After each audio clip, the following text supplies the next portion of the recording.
2024, guys, SpecTalk is back. The podcast geared toward high performance and high performers looking for that 1% edge to be excellent every single day. Entrepreneurs, executives, athletes, and the layperson who just wants to rise up.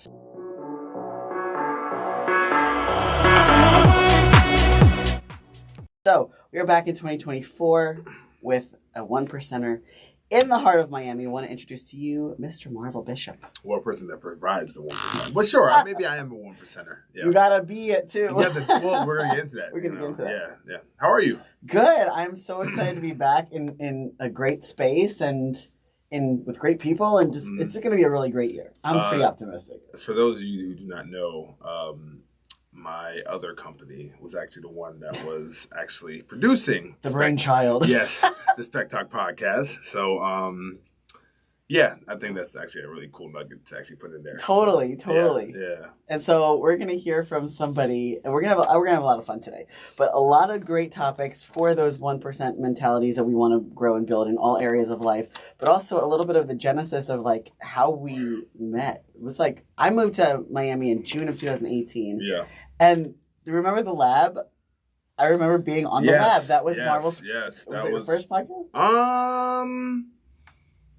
Yeah, I had a couple podcasts back then, but that was like more of a kind of like a roundtable type of podcast, which I kind of on my network. I really liked that. Yeah, I might bring it back. That was a fun episode. Really fun. This is like the 5-year anniversary. Yeah, that was in 2019. So that was me, you, shout out to Ronald, Cindy. And that's it. Yeah, it was just the four of us. It was just the four of us, yeah. Yeah, definitely. No, I should definitely bring that back. And we did a lot of this kind of talk, too, because we talked about business, relationships, and just like how to behave, basically. Yeah, facts.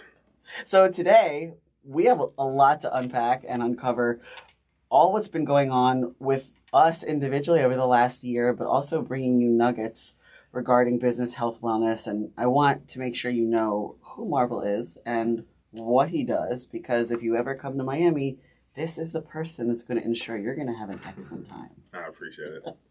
Thank you. Do I go now? Yeah, this is I do. All you.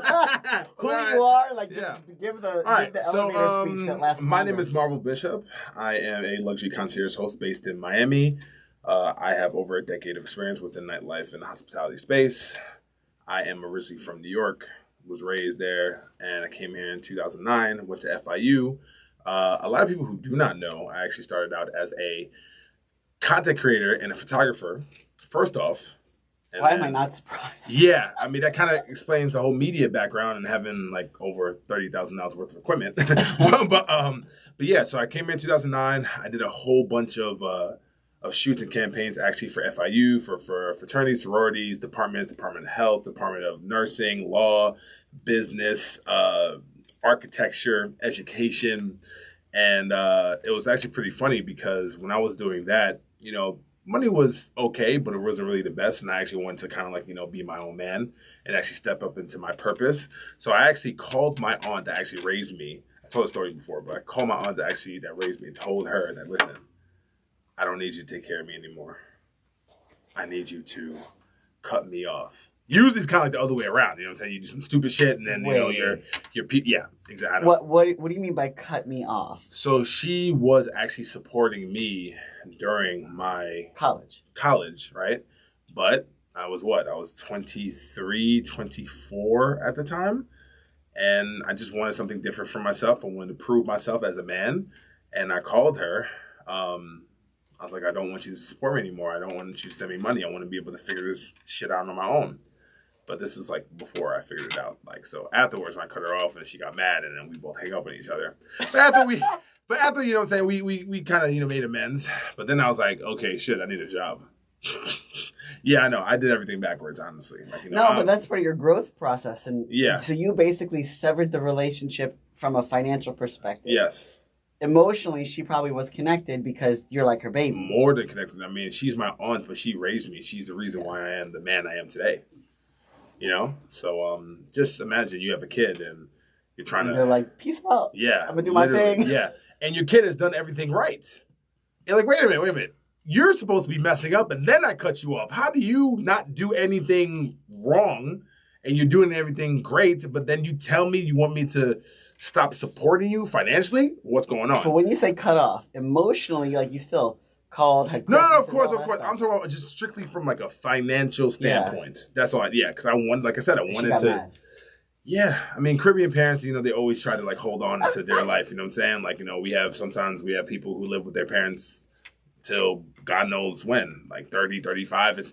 Sometimes it is what it is, What'd she say now that because that's many years later. Yeah, so it's now about she's 15 years ago. Probably super 14. proud. Yeah, she is. That's a huge responsibility. I actually dropped out of FIU, but she's definitely proud of who I am right now, with all the trials and tribulations. So as I was saying, so after that, then 2012, I had to find a job, and I was like, okay, well, I got to figure this shit out now. And one of my colleagues, his name is Jonathan Menacall. He was actually a head bodyguard for Miami Marketing Group, MMG, that used to survey Live and I think a couple other spots. And I knew he worked there. So this is like during like the MySpace days, like this is right before Instagram. Cause I think Instagram came out 2012. So we're probably talking like, way before. Like MySpace for me was like 2006, 2007. Yeah. This is I'm sorry. Did I say MySpace? Mm-hmm. No, not MySpace. I'm sorry. Facebook Messenger. This is when we used to use Facebook Messenger a lot. So, so it was Facebook. So then after that, I hit him up. I was like, listen, I know you you're really prominent within like the space of nightlife, and I know you work at Live. I need a job. Do you have any spaces for security or anything like that? He's like, no, I don't, but there's this new club that's actually opening up that's called Story. Which has since... Yeah, rest in peace, Story. It's crazy. It is what it is. That's my baby, too. I mean, I worked there for like 5 years. I opened it. That's Story's the reason why I am who I am today. It's crazy as far as like my concierge career. So after that, got to the point where he was like, all right, so I need you to go to Story during the day. I went there, I think it was Christmas Day, to go get an interview for the job. Went there, met my guy, Patrick Fleming and Jay Pink. They were the head of security and the assistant head of security at Story. Then after that, they saw me, spoke about 5 minutes, instantly hired. Me being 5'4". Yeah, exactly. Me being 6'11" and at the time like almost like 380. You know what I'm saying? So it doesn't really, it doesn't hurt to be security. So, So then after that, worked at Story for about 5 years. Grew my notoriety and my status as like a security guard there. I worked for David Grumman at first, and grew my VIP list. Met my first client by the name of Troy Gibson. Met him at Story, took care of him. Ran into him at 11. Then he hired me as a private security guard right then and there because he said he wanted me. He's like, yeah, you should be my bodyguard. So I hear that shit all the time. So I was like, you know what? I'll work for you right now. What's up?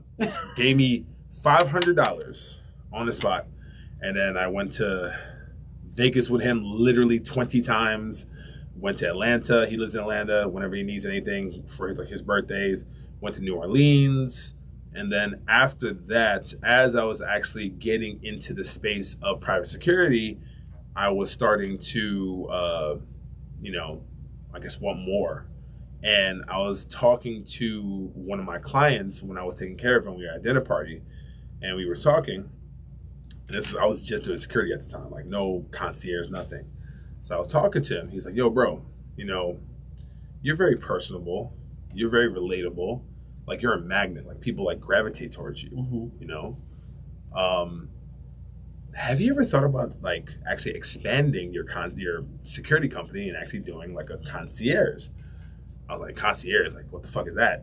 And he was like, no, like, handling all logistics from top to bottom, as far as not only security, but also hosting, reservations, VIP access, yachts, cars, villas, like providing the whole entire experience that Miami has to offer. Ooh. And I was like, no. But I I'm gonna try it. So then after that, then I transitioned from like branding as myself as just like a private security guard or a private security officer, bodyguard, I should say, into a luxury concierge host.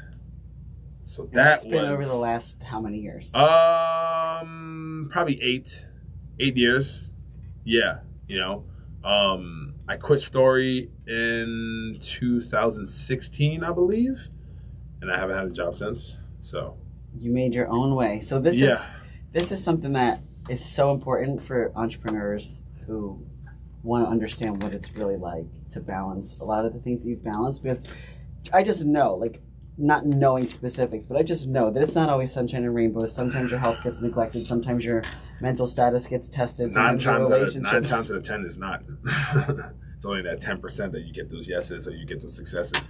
Like all of it is just heartbreaks and, just agony and turmoil and being rejected and, so. In all areas, right? So client acquisition, relationships, like everything, you have to go through all this. And I find that in the entrepreneur journey, a lot of times the health and fitness side gets put to the back burner. The relationship side gets strained. Yeah. And you're working to build something that is, we're never satisfied with what it is, and it can be very mentally challenging. So now you have that sometimes declining, and then you just feel like this whole world's collapsing, and it's just like this squiggly journey. So you've been in it 8 years, and when would you say like you felt like stable? Like, okay, I got a good thing, I got a system, I got to address other things, because there's a lot of stuff that I'm sure you've been through that, whatever you want to talk about, but that now, I'm just gonna say it. You've gotten fit. Yeah. Like you decided to take control of your health. Yes, within the which last, affects everything. Months. Yeah. And that's relatively, recent. And this is coming from a person who played college basketball, who played semi-pro basketball. I'm not used to having a role. Well, let's talk about that drop off. So, because a lot of my former athletes feel like what happens after college, and they don't realize it. A lot of my basketball players and volleyball players that went on to play pro after Purdue, like they can't imagine what it would be like if they didn't play pro, but their clock is going to be ticking at some point. Because now I left Purdue in 2018 and they were 22 at the time. So now, 8 years later, they're getting up there. Yeah. And it's okay, but there's always the game plan. Did you feel like there was like this drop off? Like, okay, we're now in the nightlife and we're now into private security where you're at the beck and call of other people. Did you feel like you were ever like, what's the word? Putting yourself on the back burner, I guess. So when it comes to personal service, you are always putting yourself on the back burner. That is the double-edged sword when it comes to the personal service industry. You do not come first. You always come last. That's just the way it is. Hospitality is a great and a very, very selfless industry. And you have to have the wherewithal and obviously the mindset to understand that your clients and the people who you serve are always going to take precedent over you. And sometimes that can come at a detriment, After my hanging up of my jersey that I realized that, playing overseas was really going to be it. And I wasn't really good enough for the NBA. That's when I went to FIU and I started, doing more creative stuff. And then, then I went to Story, like I said.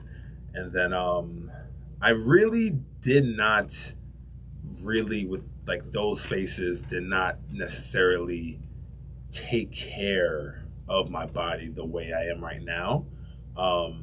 Interesting part is I was actually diagnosed with type 2 diabetes in 2012. And for the first 10 years, I was neglecting it, honestly. I was just kind of like, okay, whatever. This is just something I was in denial. It definitely hurt, because no, I love sweets. I love all this, God forbidding foods and everything else too. And I want to say that I did deny it for a very, very long time. But then as I was starting to get more ailments, it's still getting more ailments from that condition or from that illness, I should say. Within the last year, I was like, all right, something needs to happen now. if I don't, it's going to be a very, very hard and very, very lonely and very, very treacherous road. Yeah. That I won't be able to come back. So, 2023, a lot of things happened, like business wasn't really as good as it's supposed to be. My aunt suffered an injury that kind of plagued her, even to this day. I had a empire and I had a tribe, as you knew, that kind of no longer exists the way that it used to. I had a personal assistant, I had this, I had that, and some things that happened that kind of just derailed everything to the point where I was really, really pouring into everybody else, but not necessarily me, And I think that's honestly kind of the transgressions, if I could say, or maybe just the bad side of personal service and hospitality, where you neglect yourself so much that all you care about is literally the satisfaction of the client, that you just disregard yours, because sometimes you feel like their satisfaction can also satisfy your satisfaction.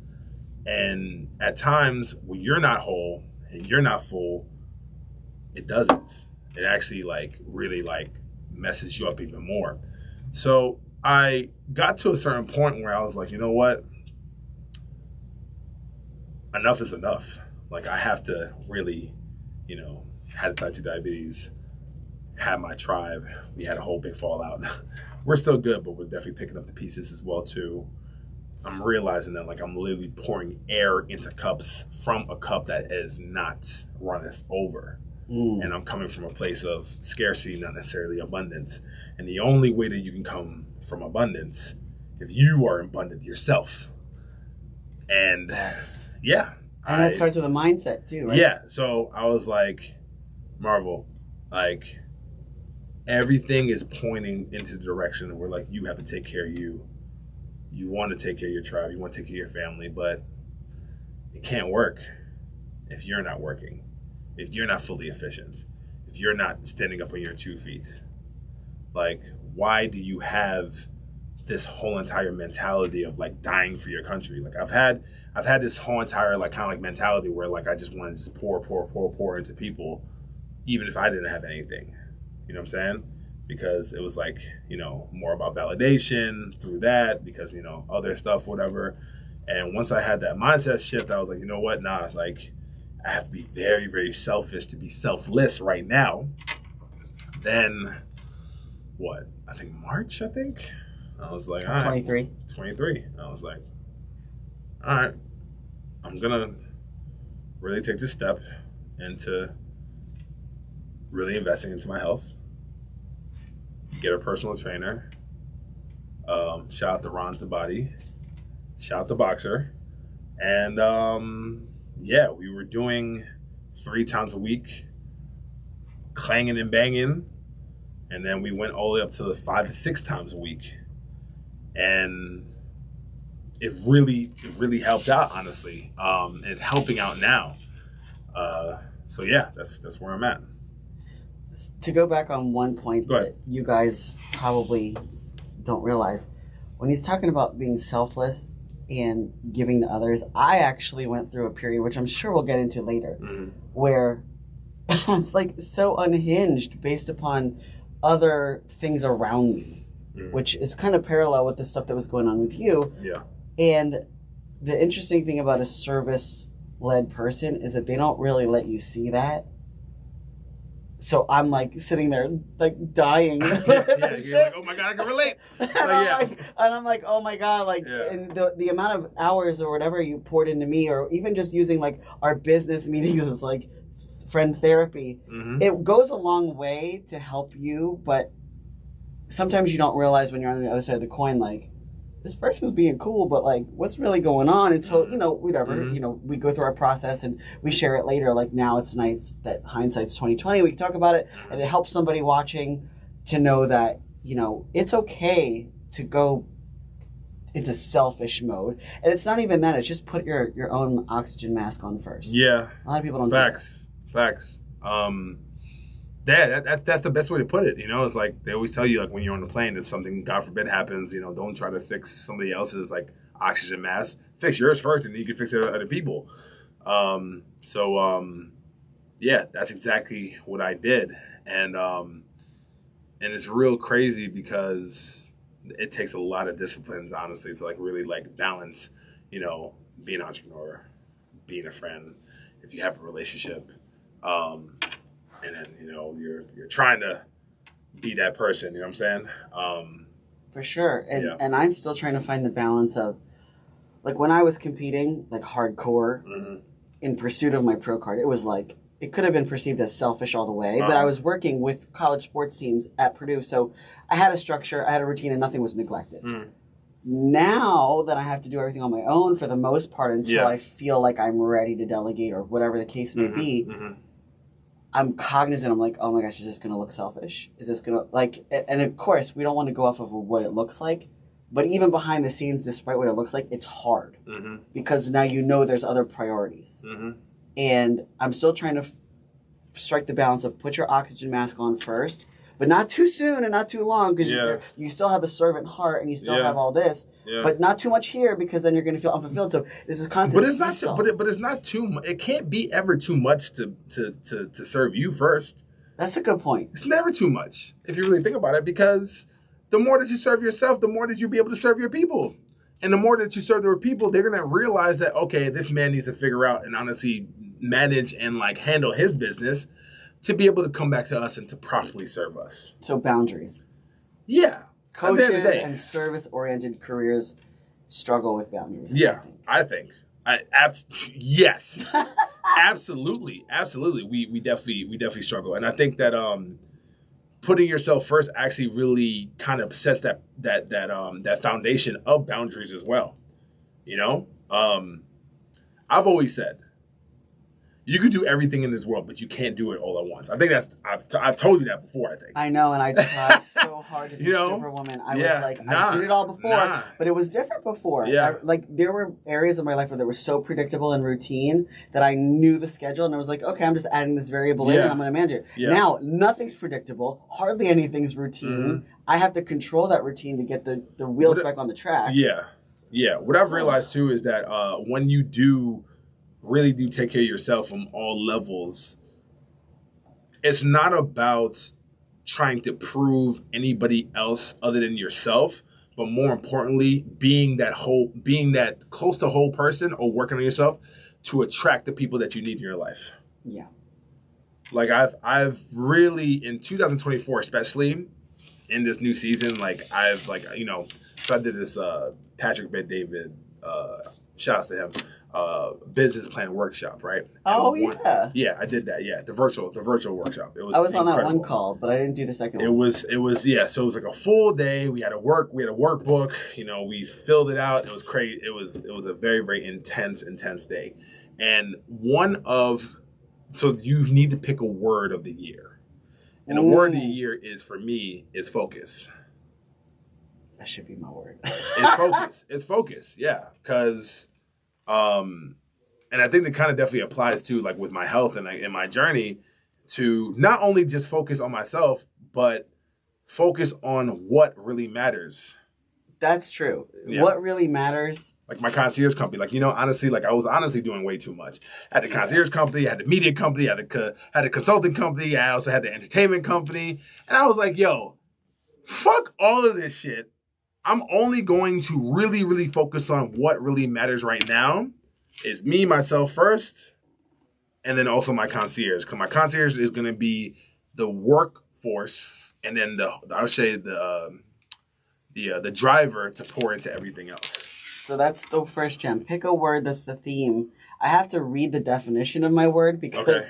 I'm in a leadership training right now. Dope.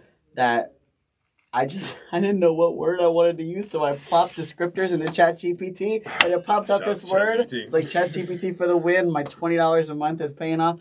But there's the noun, and then there's the adjective, right? Yeah. So magnanimity Uh-huh. is the noun, the quality of being magnanimous, embodying generosity, forgiveness, and nobility of spirit, especially towards a rival or someone less powerful, associated with being gracious in victory, showing kindness and generosity where it may not be expected. Yeah. And I was like, that, like, randomly, just as I picked that just hit me so hard because I'm like, when I'm competitive, I just want to like drive the stake. And some of my friends have described that, like, you will not stop. And then I realized when I went the other way and I just care for everybody else, that fire burnt out. I was like, no, you cannot not be relentless. And then sometimes if you're doing this like internal reflection like I did, and you're like, oh well, I don't want to be perceived as masculine. You know, that whole journey. We'll get into that later. Plenty of conversations about that. Like, yes, okay, ma'am. maybe you should be a little bit more of something else other than the aggressive, tenacious person that you are. And I was like, shit, this isn't working. This is who I am.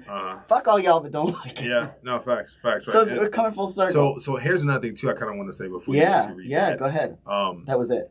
The word and the word and the I guess the tenacity of the word of the year, focus. Yeah. The only way I was actually able to do that if I was only able to put my health first. There was no way for me to actually get to that level if I wasn't going to be able to like really put my health first. So do you feel like, I mean, I know you're still in progress and we all are. I fluctuate with my progress. everybody. But like my first time ever really taking control and be like, F this is my new lifestyle. It was like a surge of confidence, ballsiness, like assertiveness. Like I felt all these things. Yeah. So you just like, I know you had a bunch of things that were kind of compounding that you needed to take care of. Yeah. But there had to be like one catalyst that in March you just said, that's it. March 2023 is my time. Was there one big thing that you just, or did you just wake up one day and have a realization, I'm just done with this. I got to do this now. For me, it was blood work. It was something as simple as high cholesterol. It was a blood work. That kind of really, blood work. A little bit of cholesterol, A1C. And that's a metric that, like, red, yellow. It's like, yo. Yeah. Like, my doctor at the time sounded the alarm.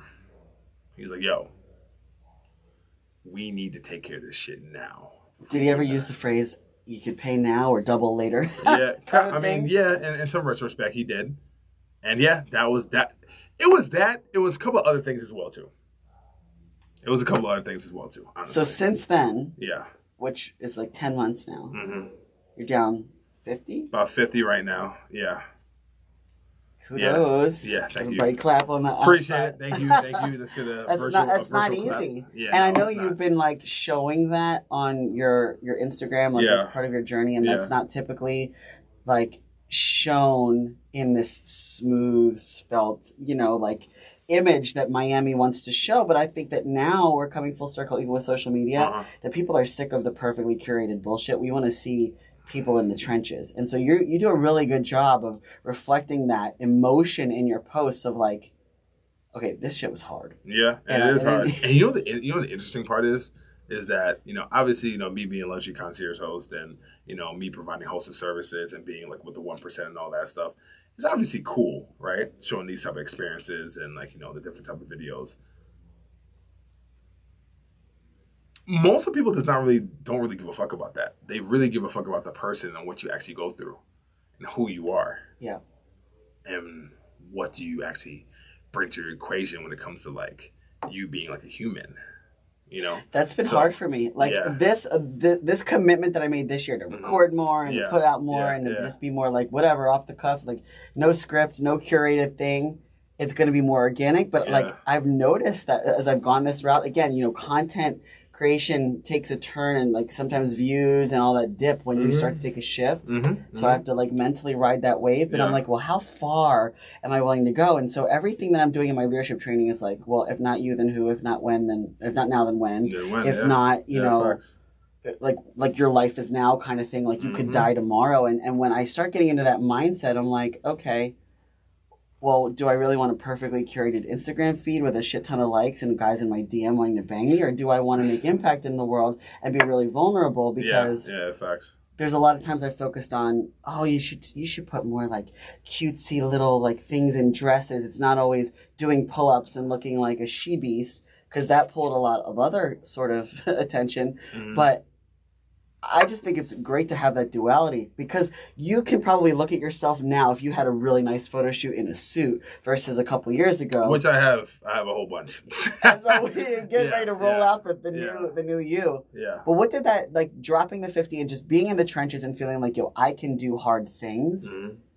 And that makes, for me, it made life easier. Mm-hmm. Hard conversations became easier. Confidence became easier to roll into difficult situations with. Like, what has dropping that 50 and, like, just being in the trenches done for you in all these areas? Because we could go down the line. We could talk about how it's affected your business, your mental health in terms of how you handle the ups and downs of business, relationships, and all that good stuff. Yeah, so, Justin Waller, one of my guys, shout outs to him, he's always said this, is that if you want to change your life, if you want to change your business, the first thing you need to do is you need to change your appearance. And one way you can actually change your appearance is through your health and through your fitness. And I've gotten a lot more. Like, I've always gotten respect, me being tall and me being big, But, like, there's a difference between you being tall and also, like, putting on more muscle and actually showing kind of, like, the aesthetic as far as, like, like your build. That comes with a different level of respect and a different level of admiration, if that makes sense. Totally. And it's not necessarily for them, because what I realized in this journey, in this next type of season I'm going to be in, as far as dropping this next 30, 35 pounds,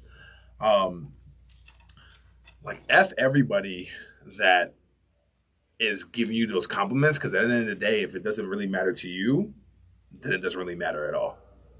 I've realized that. Like, people can, like, big you up and be like, yo, you look good, this and that. But, like, if you don't really like it, if you don't really actually take your flowers for yourself, none of those compliments are going to matter. You know what I'm saying? And then that's going to also affect your business. That's going to affect maybe your intimacy, your relationships, your friendships. You know what I'm saying? And it's like, so it just honestly goes back into who you are as a person, the type of work that you're putting in, losing the weight, having that next level of confidence, because you've been doing that as well too. But it has to be about you and nobody else. And you have to be happy. Because I remember moments where I probably looked amazing and garnered a lot of attention. Mm-hmm. And I would get a compliment, and it was like the pendulum went the other way, and I'm like, I really don't need you to like what I look like. Yeah, facts. Because at that point, I was either suffering and not necessarily liking how I felt, or, like in this case, I'm in my thick season, so people will like this, and people will like shredded, but where I'm happy, athletic and lean, but not too shredded, but not too thick, like, nobody says a word. Mm-hmm. So I actually almost resent when I get compliments on either end. I'm like, I don't care what you like. Yeah. Because I'm a little heavy and I don't like the way this feels. Or I'm a little depleted and I don't like the way this feels. Yeah. But y'all don't come at me in the middle. Another thing I would say, too, is that when it comes to just people, like, really, really admiring you, which can be great, but you need to, like, actually have, like, that self-fulfilling prophecy in yourself in order for that to really, really work. But besides that, a lot of my clients, what I've actually realized, like, I don't really have out of shape clients. Like, all the clients that I've had, even before when I was, like, out of shape, they go to the gym. They eat well. They drink lots of water. They don't really drink as much. You know what I'm saying? So they may be buying bottles and popping bottles, but they're not drinking no. I mean, well, I do have a couple like clients that actually, 50 don't drink at all. Like, I know. He's just out here going crazy. Love that man. God, we all know you love 50 Cent. 50? Yeah, 50 Cent. That's funny. But no, but the 1%. Like, for you to get to the 1%, you have to do 1% things. And you have to have 1% mindset and 1% aspects and 1%, mentality and, like, 1% approaches. And for me to attract it, I realized, I'm like, you know what? Like, I have to have this type of mindset and this type of foundation. Because if I don't, I'm gonna be a fraud. Like, how am I able to provide the experience to the 1%, this VIP experience, if I'm not the 1% myself? Mm. If I'm fat, slobbish, have a fucking belly, I don't deserve to have the top VCs as clients. I don't deserve to have Fortune 500 CEO clients. So here's my elephant in the room question, because I've seen this as a trend on social media. Yeah. I've seen it with a bunch of very famous people. I don't even have to name them because people probably know who I'm going to talk about. Yeah. But over the last year or two, they've gone from whatever their real estate or investing or multi-million to billion-dollar empire that they were exclusively talking about to now talking about, oh, well, if you're a fat fuck, you should do this. Or stand up, take your shirt off in front of the crowd.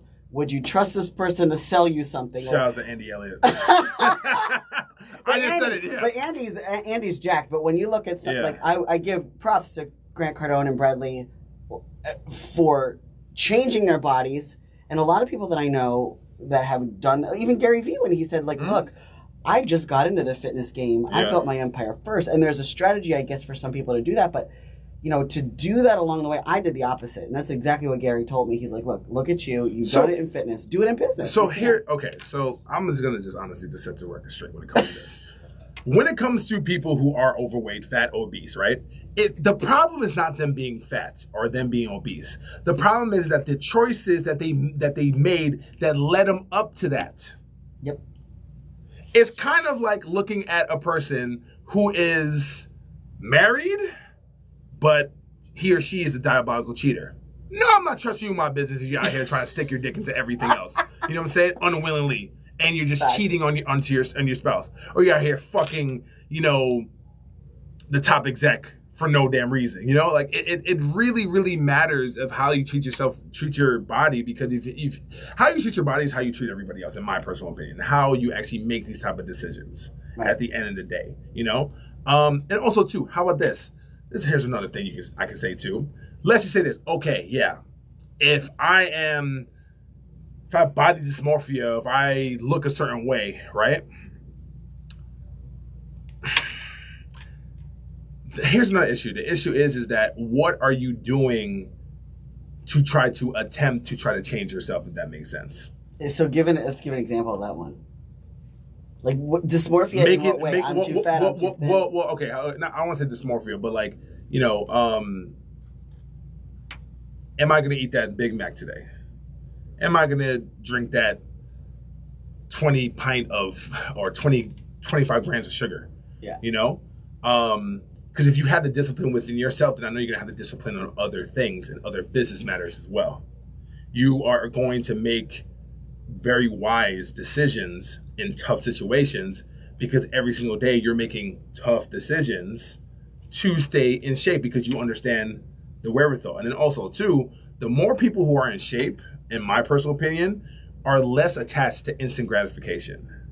Oh, that's a great point, because really think about it. Really think about it. People who are bigger, right? They're tied into like, oh man, I gotta have these donuts. Oh man, I have to have this Coke.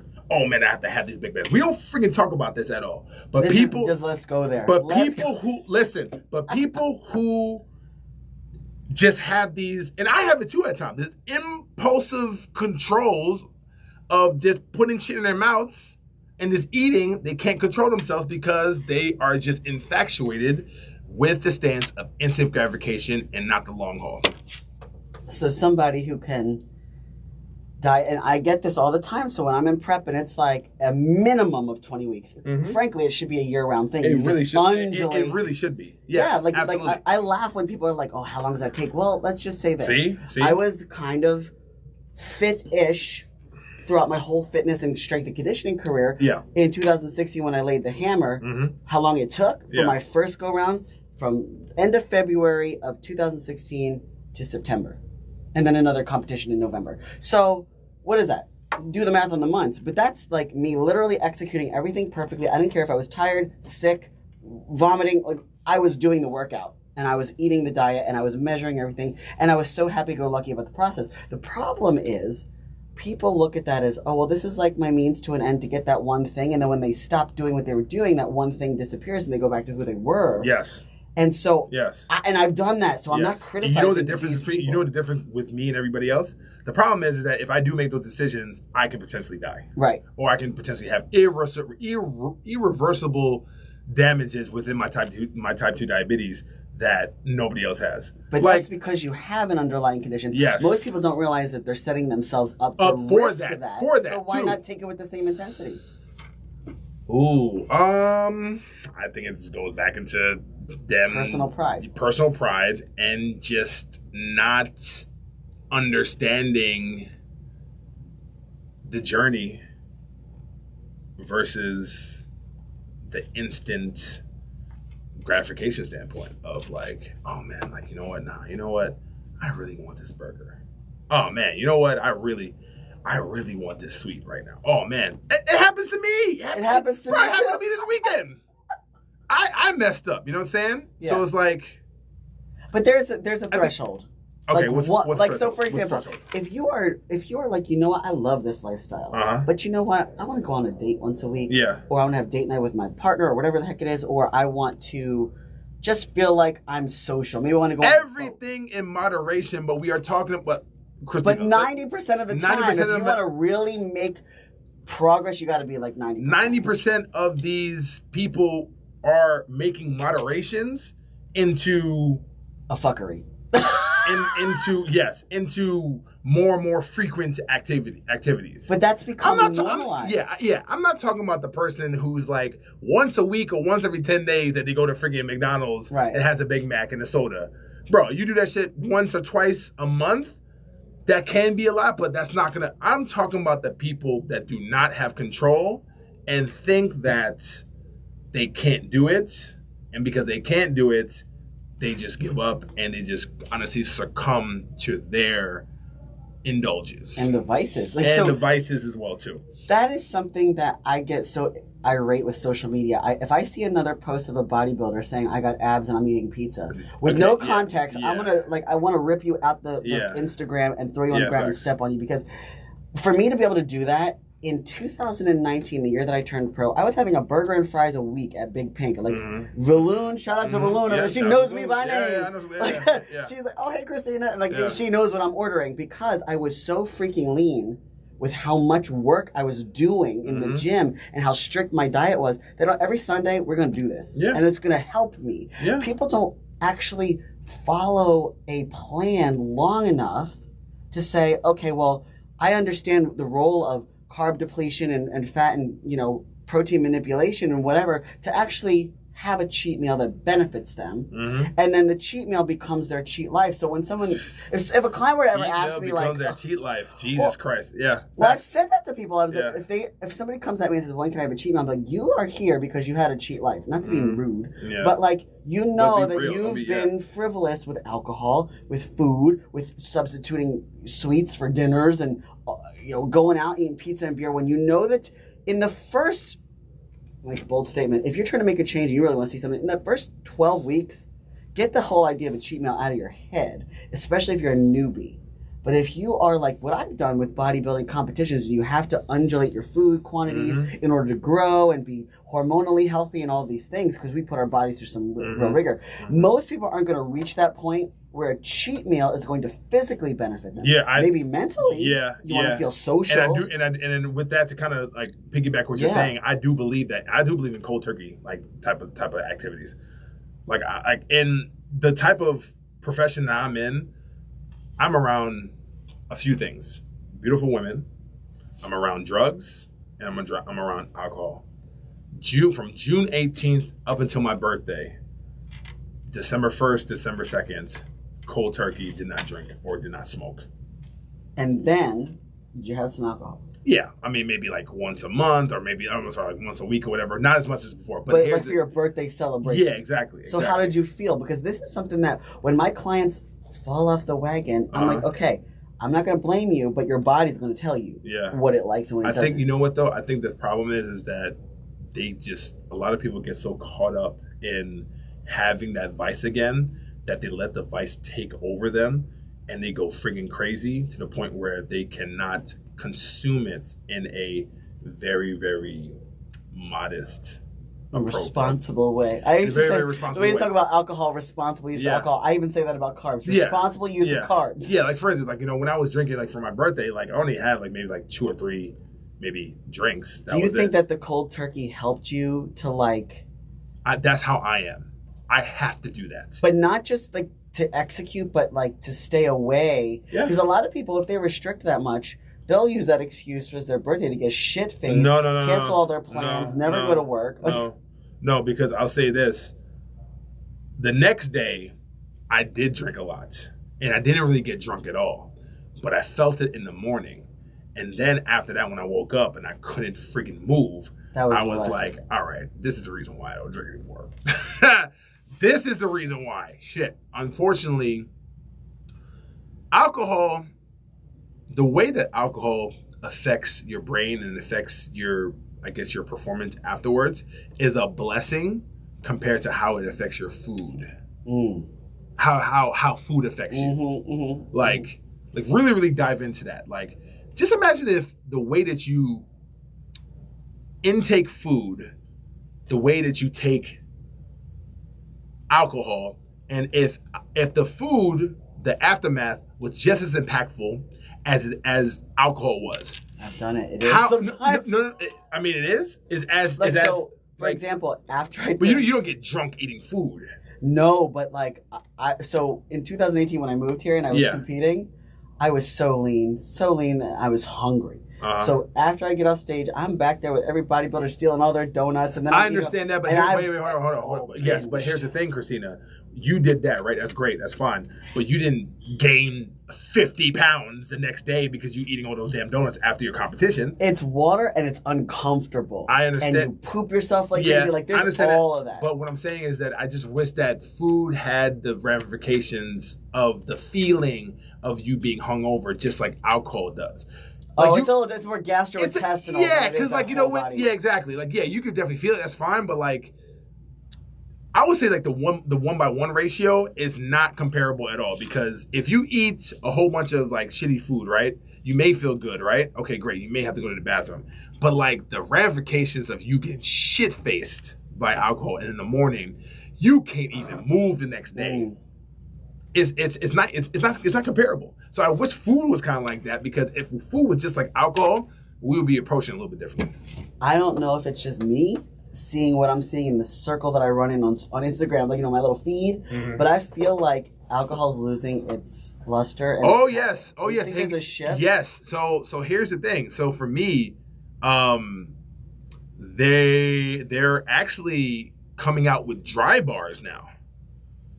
Why didn't I think of it? Like investors, where you at? Alcoholic free bars. There's an alcohol free bar in LA. I just saw one in New York that I don't know if it's alcohol free, but it's like from 5 to 10 for people like us who don't like to be out late. So you can feel like you're at a club between 5 p.m. and 10 p.m. and then go home and get your full night's sleep. Yeah. I think everybody's just being a lot more conscious. Is it our generation like trying to like come back and be like, we're not old, we're not dead, but we just want to... Yeah, I just think it's a level of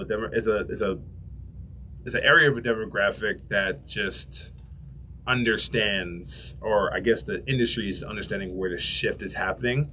And honestly, that's kind of like shifting my approach with my concierge company as well too. You know, that's the reason why like I've like really, really been focusing more on experiences. Oh, maybe we can set up a wellness experience. We can. Straight up. I mean, that's what we do. Yeah. That's what we do. We set up experiences, not only for the 1%, but for people to feel like the 1%. You know? And I have clients that don't drink at all, but I still serve them. Like, yeah, I mean, when 50 comes to town, I won't be drinking, but I'll be drooling. Yeah. But You're funny. Yeah, you know? So it's like, it's the health approach, honestly, when it comes to the concierge, has been a very, very interesting approach and very, very interesting navigation for me. Let's just put it that way. And I've been more conscious of it ever since I've been in the space of health. So now I'm trying to see, like, okay, like, how am I able to, like, really serve healthy people more? Like, what can I do that's actually very, very different? You know what I'm saying? Oh, my idea wheels are turning. This could be Let's a do really it. nice Let's do it. turn of- It can be a great collab. I'm down. That's exciting. Yeah. So now that covers like business and Mhm. effectiveness and Yeah. health and mental health and whatever. But now like relationships. Oh Lord. Should I just take off my friggin' headphones right now? What about relationships, what? Christina? Huh? Like getting fit does what? So for example, I know what I've experienced as a female wanting to be jacked and being in the bodybuilding space and now being a little bit softer and feeling like both ends of the spectrum. But then when you look at a guy who automatically has presence at 6'11", and you know, maybe I'm just gonna make a generalization. Maybe when you're bigger, you're just like the teddy bear. You're not intimidating, but still intimidating because you're tall. But now you're just like you're starting to get rocked up, and there's like more that's coming. Is it like girls like, yo, I can't handle this? So shout out to Mike.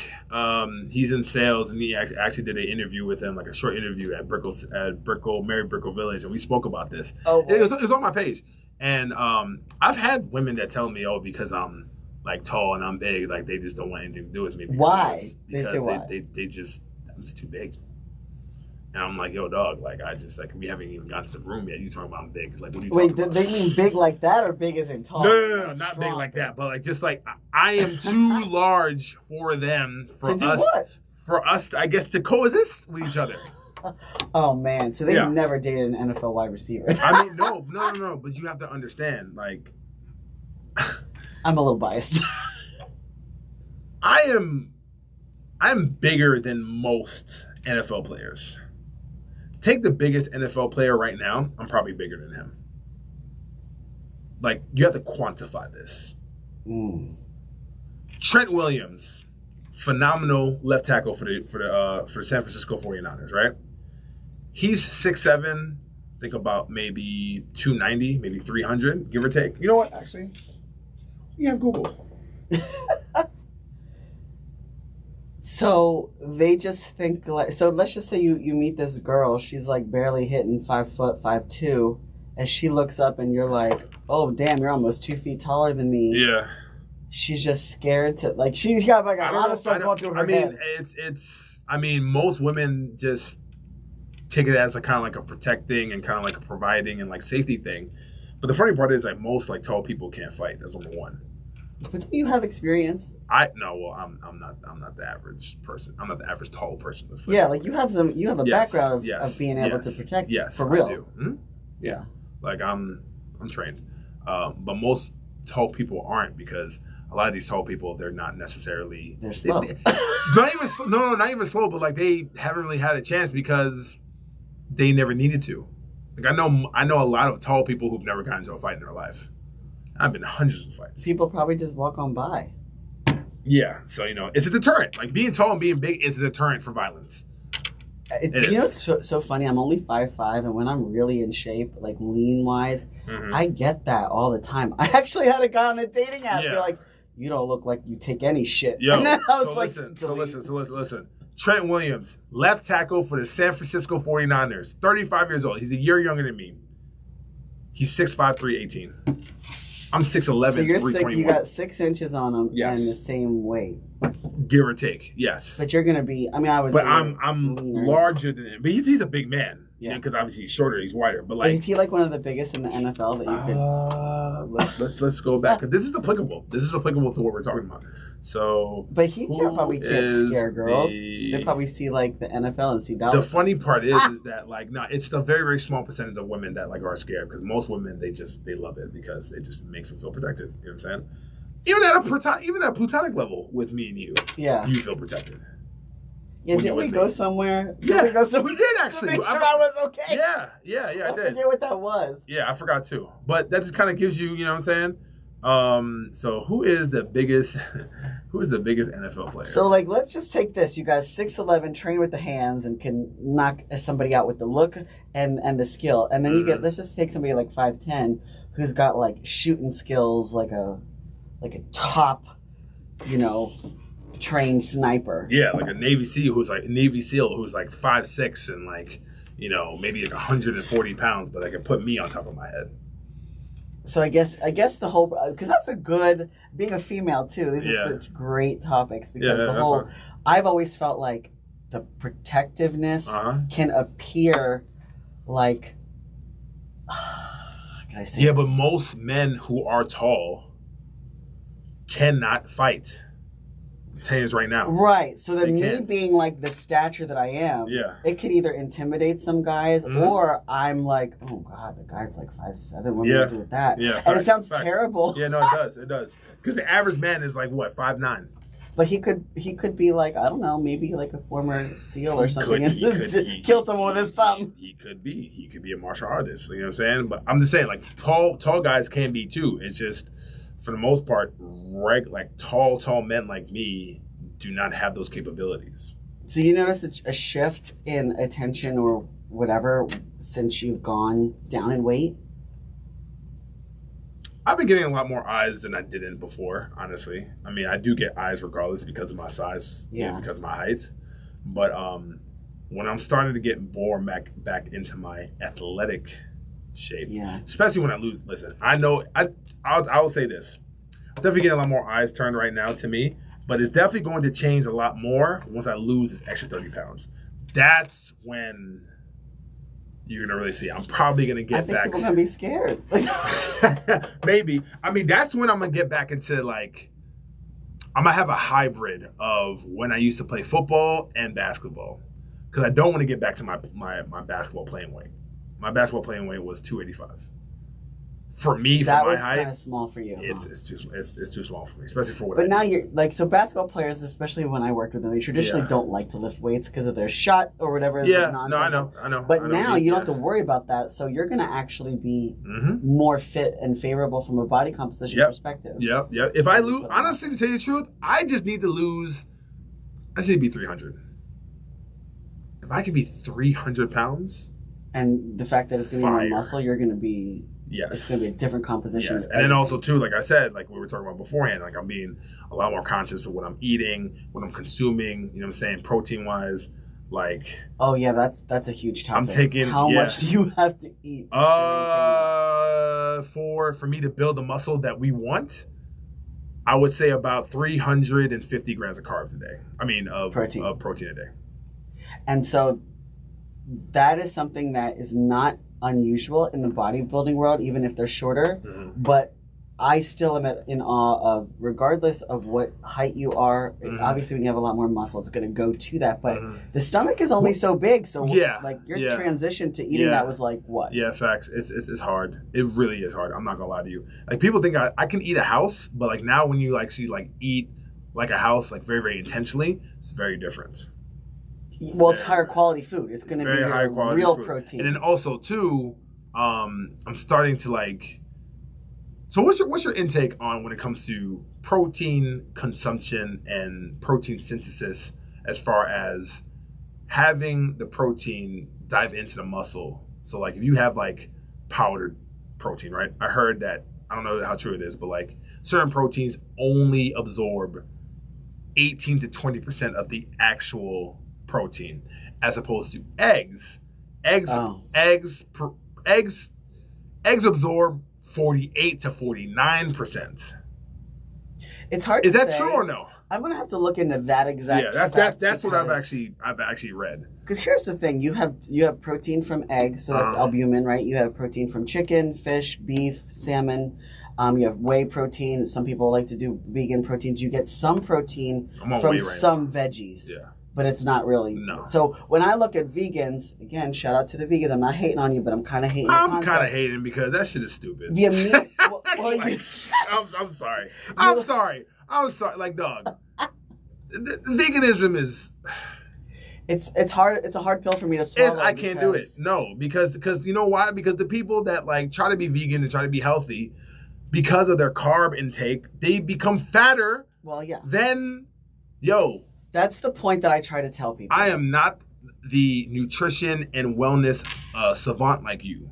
But at the end of the day, you want to friggin' build muscle, protein intake, large protein intake, medium to carb intake, right? And that has to balance out, right? Like that's the name of the game. Like you need protein. Yeah. And if you're a vegan, it's hard to consume all that protein without all the carbs. Thank you. Yeah. I've been trying to talk to. I've been trying to talk to you about. We don't talk anymore, but like somebody. This one person I used to see. She's a vegan, and like I'm trying to like drill this shit in her. You know what I'm saying? And my other vegan friends as well too. And they wonder. And I'm sorry, but like, and they wonder why like they're fat. They wonder why like they're not gaining the muscle, but they're gaining the belly. It's interesting because it's the amino acid profile. So if I was to be like super PC and be like, look, focus on the facts of the food. Let's take the emotion out of it because I'm trying to be emotionally intelligent these days. But I still get heated because I still think it's fuckery. But I'm like, okay, your albumin is a different kind of protein, but it's valuable, especially in the yolk. You're going to get protein in the yolk and the fats and other enzymes that support the breakdown of the whites. That's why it is the way it is. Facts. You look at the chicken, the white meats, right? The white meat, the white fishes. Yeah. They all have a value of a type of amino acid profile. When you look at like even creatine, I think is most abundant in your red meat. Okay. So there's a reason why lean beef and all that stuff is important. You look at fish. That's like fatty fish, salmon. Some of the ahis are a little bit fatter, depending on. I mean, I've gotten some ahi that I didn't like from Costco, but that's a side note. Yeah. When you get some of the fattier fish, you're gonna have your omega-3s. So if you have a balance of all that, a well-made plan is gonna include all of those things. Yeah. The whey protein comes in as a supplement for when you cannot get enough. Okay. Because imagine if I said you had to eat as much steaks as you could to make 350 grams of protein, but then you just can't. It comes down to digestibility at that point. For me, especially when my system is humming on all cylinders and I'm efficient, egg whites go right through me. I just absorb them and I'm over it and I'm hungry again. You're good. Yeah. Chicken has a little bit more of a shelf life. Yeah. Beef and salmon hold me over because of the fat content in them.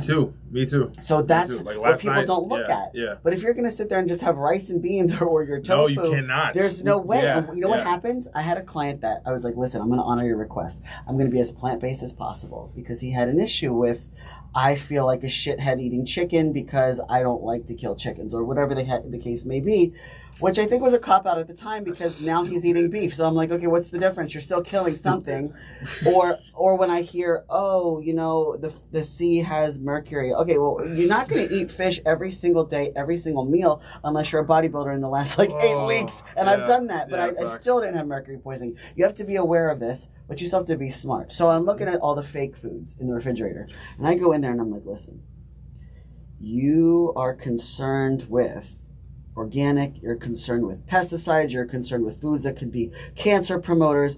I'm going to tell you that freaking sort of chicken, because it's not chicken, it's chick, N, in your freezer is like, you know how much of that and the tofu and the this that you have to eat to meet the protein goals of a large man, because he's a large man as well. Yeah. And I'm like, guess what happens? Oh, I'm constipated. Oh, this or that. Yeah. Your shit's going to be all out of whack if you don't have the requisite fiber. But eating all of the quinoa, it's got protein, but it's a grain. No. All this other stuff that's all carbs. Listen, I love carbs. I love breads. I love rices. I love noodles. I don't respond well to it. I think there's a link that I see with people who have had some... and again, this is not like medical fact because I've just seen it anecdotally with people who have shared, and I know their body type and what their history is. People have shared their experience doing keto, which sometimes I bash keto, but I think there's a reason for carb, manipulation. We love you, Brandon Carter. No, not even Brandon. Other people that I've worked with that I'm like, okay, she feels foggy, she feels low energy on carbs, but I'm like, okay, but here's the deal. I know what you're doing. You're a very busy person. You're frazzled. You're running around with a kid. You're doing this. You're doing that. Like, I know you're not executing the plan. And I guarantee if you follow the plan, we're going to really get a fair assessment of how real carbs, like sweet potatoes and whatever, are affecting sweet potatoes, oats. But if you're like, eating all of this stuff that's not high quality carbs and you're feeling foggy and crashes and your emotional tendency is to binge on cookies and shit, I totally see that because that could be for anybody, not just diabetics, not just people who are more fat adapted, keto-ish. But I do think that if you're going to train as hard as you do and you put your carbs around your workout, it's going to get utilized and the impact on your blood sugar is going to be far less. Here's the interesting part. The last 6 months that I've been working out, right? Yeah. I haven't really been focusing too much on my nutrition as far as like intake. Yeah. Now I am. So I'm actually very interested in what's going to happen within the next I'm going to 6 have to months. monitor this with you because I'm so excited to see the connections that people make during that self-discovery. Yeah. Because it's one thing, very few people could say, I want that GPS route to this path, to this goal at this time frame, and then follow that plan. Yeah, my trainer was like, yo, straight up, he's like, yo, you're not eating enough. I need you to eat. Don't worry about these motherfuckers that be here eating once a day and be looking jacked. They're on steroids. Most of them probably are. Most of them are on steroids. That's what. But I think it all comes down to genetics too. Like there are some people who are freaks, smaller. who are freaks. Yeah. And I will say there are African American people who have a propensity to put on muscle and stay a little leaner. And then even if they want to be a vegan, it might work for them. So it's not to discount that certain meal preferences I do fast, and fast is really good for my diabetes as well too. But it's not good for me putting on weight or putting on mass and putting on muscle. What kind of fasting window do you find works? Because 12-12 is still good. I can do 12-12. And that's mostly sleep. Yeah, I was doing 16-8. But can you get enough food in an 8 hours? And I don't think people realize calorie balance. I physically cannot. Not in 8 hours. I can't. Not the good food. I could probably eat some bullshit or whatever and get 3,000-4,000 calories maybe at McDonald's, but that's bullshit. That's gonna fuck up your damn heart. Yeah. But actually quality food? No chance. Because it's too pure. Fucking chance. I can't. So now it's like I can't do 16-8 right now. I physically cannot. So now I do 12-12. So if you were to do a protein shake, what are you up to? Like 3-4 scoops now? I have a protein. Shout out to Proteins. Because I'm an ambassador for them. They give me this whey protein, 75 grams of protein per scoop. And that helps. If you're larger and you need higher amounts. 2 scoops. Literally, I take 2 scoops. 2 scoops at night, 2 scoops in the morning, and 2 scoops at night. So that's half your daily. Mm-hmm. But that makes it easier. Yeah, as long as the digestibility is okay. Yeah, no, I'm good. Like that's like what? That's about almost 2 to 250 grams of carbs a day. Of protein a day. But like I said, like the absorption is still off. See, that's what I've realized too. Is like, that's why I've been reading is that I came off of like eggs, but I might get back on eggs. Because eggs are phenomenal when it comes to like building like mass and building muscle. There must be a reason why Jay Cutler would drink a dozen. Literally, they like 6 to 8, yeah. And then I've also heard other things too. Is like, you gotta watch out for your cholesterol. But then I also heard like it doesn't fuck with your cholesterol. So I don't know who to believe. I think that's an old outdated news thing. I heard as of right now that eggs does not affect your cholesterol as bad as you think. Right, and the things that you're doing for your body to actually lower all of the bad stuff. See, cholesterol is interesting because it's important for hormone production, right? Like testosterone. And blood flow. And, there's a lot of things that cholesterol is involved in that when people try to eliminate it completely, they're missing the boat on some things. And I think back, I don't want to blame the 80s and 90s for a lot of these extreme things because we know better. We know better now. Yeah. And so if there's anybody, and again, there's a population of bodybuilders that are probably not healthy because they do other things that are not good. Oh, yeah, they're on steroids, they're on gear, they're on freaking Anavar. But there's even ways to do that where they can be safer use. And they don't do that. There's a lot of young people that are just Google and Reddit, doctors. They don't actually understand what does what to what and what they need to look out for. So they're not taking care of their heart health or their liver health and their lipids. Because the steroids is not what kills them, right? No, it's the food that they eat with the steroids, right? Well, there's a lot of things that can happen. The malpractice of it.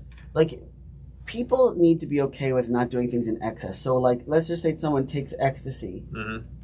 Okay, is 3 hits better than 1? Are you going to get more of a high? It's the same thing. Be careful. You have testosterone alone, because that's kind of a normal HRT thing. Mm-hmm. Testosterone is one thing to find what is the dose that actually gets you feeling optimal. People who take thousands of milligrams a week, that's in excess in order to put on excess. But then there's all these other things that are biofeedback loops. Yeah. So now maybe you need this to counteract that. Yeah. Maybe if you're taking something else alongside that, you have to understand that there's other things that are going to happen that you need to cycle things. People just don't do that. And the young ones that have died of complications of whatever, they have been openly, irresponsible in how they've communicated with it. So it's really interesting because yes, cholesterol is going to be driven up as a factor or as a byproduct of taking things. Mm-hmm. You can only supplement to the contrary to help support that. You know, it's been 2 things has been helping me out. I feel like with my cholesterol, 2 things: CoQ10. Oh yeah. CoQ10 is amazing for cholesterol, and push-ups. Push-ups. Yeah. Yeah, everybody get down and give us 2,000. Yeah, push-ups. So like there was a study. Why was that? So according to the Heart Association, they were. I'll show you the actual video. It's been going around forever. Is this actual research? No, this is actual research that push-ups actually like it helps your not just cardiovascular, but it also helps your heart health. Is this like to get like otherwise sedentary people to do push-ups? No, we like. As of right now, this week, I'm gonna try to do at least 300 push-ups this week. Okay, I'm gonna have to. I'm gonna try. I'm gonna have to say like, oh, maybe I'll do 10 3 times a day. Yeah. Start small. Push-ups really help your heart. Really? Mm-hmm. I need to see this study. Yeah. We'll send it to BioLane. Yeah. Facts. So. But the CoQ10 for sure. There's a lot of other stuff like your omegas. Mm-hmm. I'm taking omega-3s now as well too. Like this is like it's I would say this. Being a business owner and being a concierge host, being in that space, you have to be very, very conscious of being able to be quarterbacking a whole bunch of stuff, right?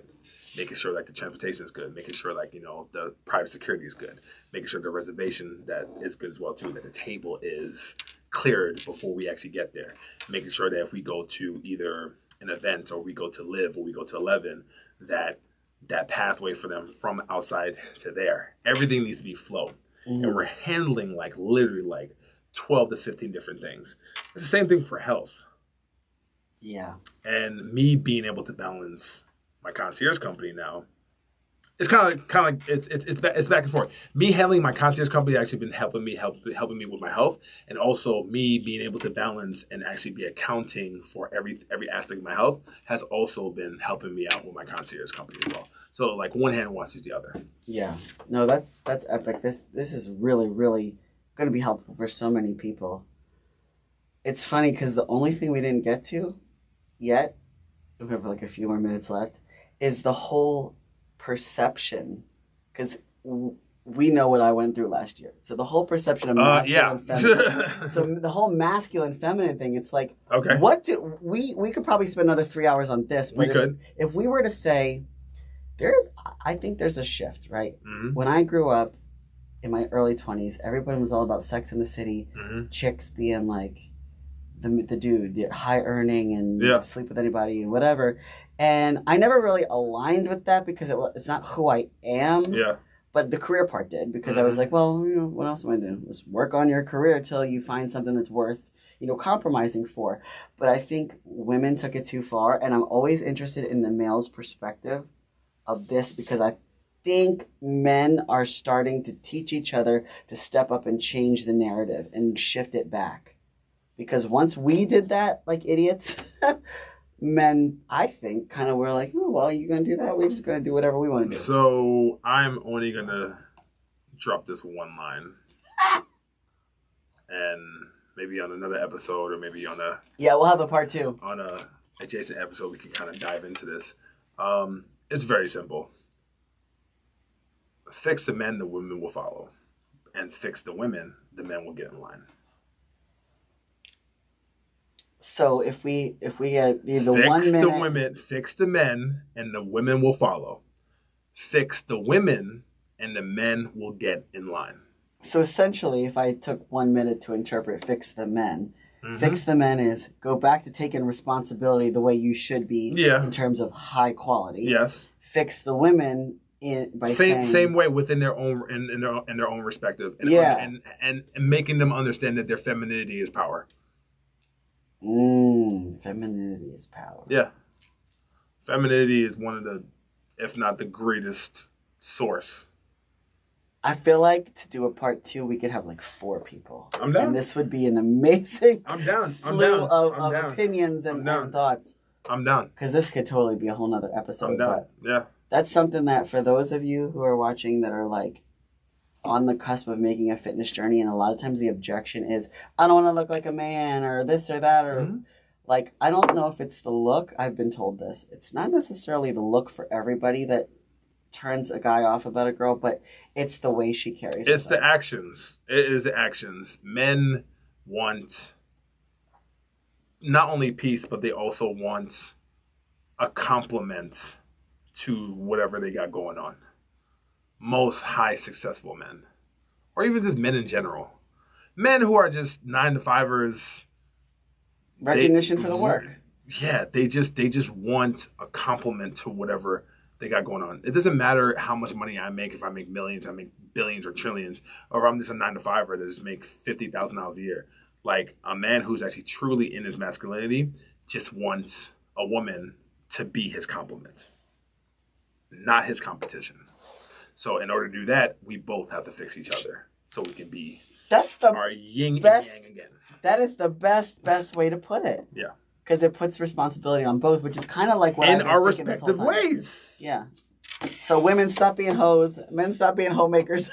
Yeah. I mean, that too. Yeah, definitely. Women, just understand your femininity is power. Stop giving your femininity away for bullshit and trash. Men, fix yourself as well too. Believe in yourself. Fix yourself.